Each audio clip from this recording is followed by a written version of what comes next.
That's right. In her speech, Dr. Bernice King mentioned several boycotts happening in the African American community, including Gucci for its fashion that evokes blackface. She broke down 3 things African Americans need to do to bring about change.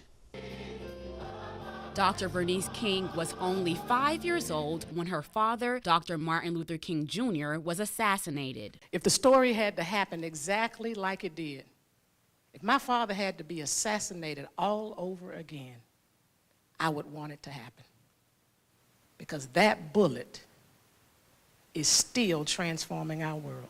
Although she did not grow up with her father, King says she learned the principles to successfully bring about change in the world. A movement that changes both people and institutions is a revolution. So that's the first thing we have to understand in this time of redemption, is that our focus has to be on changing people and systems. King says, secondly, to mobilize change, there needs to be sustainable boycotting. She used the example of Rosa Parks refusing to give up her seat. It started a boycott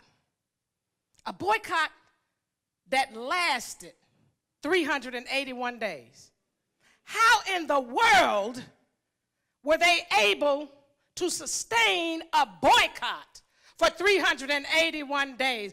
We call a boycott today, it might last a few days, maybe a few weeks. Finally, to make a lasting impact, King says the African American community needs to organize. Some people's role was to go and to educate the community. That's how Twitter has to be used today. Instead of us just calling people out, we need to call them up and educate them and help them know what the truth is, and continue to shine a light on the value of black lives and the things that we have and continue to contribute in this world.